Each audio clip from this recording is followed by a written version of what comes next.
জমে থাকা ধীরে ধীরে জন্ম নেওয়া ক্ষোভ। একটা ময়লাওয়ালা ময়লা নিতে আসে না, 5 দিন পর ময়লা নিতে আসে।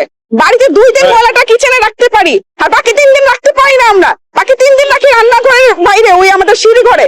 এখন বলেন একটা সিঁড়ি ঘরে কয়টা পরিবার আছে বিল্ডিং এ? সবারই তো ময়লা আছে। সবাইকে 2 দিনের বেশি ময়লা রাখতে পারে? ভারতকে সব ধরনের সুযোগ সুবিধা দেওয়া হয় আমাদের দেশে। আমাদের দেশে ভারতকে সবসময় বেশি গুরুত্ব দেওয়া হয়। আপনি দেখেন আমাদের কৃষক যদি মরে লাভ কার? গতকালকে স্ট্যাটাস দিয়েছে, দেখেছেন এটা আপনারা কেউ? আমার কৃষক যদি ফলানো বন্ধ করে দেয় লাভ কার? ডিম আসছে কোত্থেকে বলেন আপনারা? চাল আসে কোত্থেকে বলেন আপনারা? আপনারাই বলেন। আমার দেশের কৃষি যদি ক্ষতিগ্রস্ত হয় তাহলে লাভ কার? এটার উত্তরটা আপনারাই খুঁজে বের করেন, আর তখন নিজেকে প্রশ্ন করেন আমি আসলে কার সাইড দিচ্ছি। কিন্তু বিষয় হচ্ছে আমাদের দেশে যে ফসলগুলো হয়, যেমন পোলাও চাল তো আমাদের দেশে তৈরি হয়, কিন্তু সেটার কেন 150? আমারও, আমি তো সেজন্যই বলেছি নিজেদের বীজ, মানে 1 বছরের বীজ কিন্তু আমরা রেখে ওটা বিক্রি করি মার্কেটে বাকিটা। তো নিজেদের বীজ, নিজেদের পানি, নিজেদের সার, নিজেদের সবকিছু, নিজেদের সেচ, তারপরে একটা পোলাও চালের দাম কিভাবে বাংলাদেশে 160 টাকা হয়? এটা আপনারা আমাকে বলেন।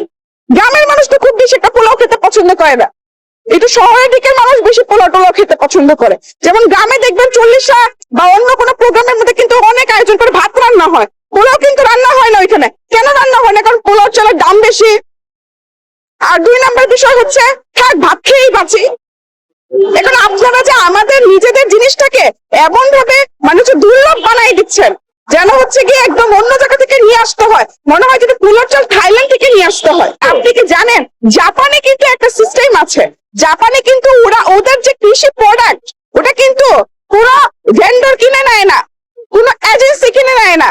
ওদের কৃষি প্রোডাক্ট সরাসরি সরকার কিনে নেয়। কেন কিনে নেয় সরকার? যেন আমার কৃষক বাঁচে। কেন কিনে নেয়? ওদের এত উৎপাদন হয় দেশে, নিজেদের না ওটা ফেলে দিতে হয়, ওদের ফেলে দিতে হয়, কিন্তু তারপরে গভর্নমেন্ট ওটাতে খুশি। আপনি এত বিগ বিগ প্রজেক্টে টাকা ব্যয় করতে চান, আপনি আমার কৃষকের ধানটা কিনে নিতে পারেন না? আপনি আমার কৃষকের পাটটা কিনে নিতে পারেন না? আপনার কাছ থেকে কিনে নিয়ে যান, মুনাফা আপনি নেন না। আমাদের তো ট্যাক্স দিয়ে এরকম চেটিং করে চিপে টাকা নিচ্ছেন, তাহলে ওইখান থেকে ইনকাম করেন। আপনাদের সরকারের কি ইনকামের অ্যাভেলেবিলিটি নাই নাকি? নাকি জানে না হাউ টু আর্ন মানি? তো মানি মেক করতে জানতে হবে। সরকার থাকতে হলে মানি মেক করতে যেতে হবে। শুধুমাত্র জনগণের পকেট কাটাই কিন্তু সব সমস্যার সলিউশন নয়। ঠিক আছে, আমার বংশ জমিদার আছে, বাংলাদেশে এখন জমিদারি কোথায় নাই, সব জমি তোমাদের দিয়ে দিছে, যাও ধান চাষ করো গিয়ে। জমিদার তো ধানের খ্যাপ দিয়ে জমিদার হয়েছে, শুধু বাড়ি দিয়ে তো আর জমিদার হয় নাই। সব জমি তো তোমাদের দিয়ে দিয়েছি, তোমরা যাও, যে তোমরা ধান চাষ করো, করে নিজেরাও খাও, আমাদেরও খাও। প্রতিদিনের জমে জমে থাকা ধীরে ধীরে জন্ম নেওয়া ক্ষোভ।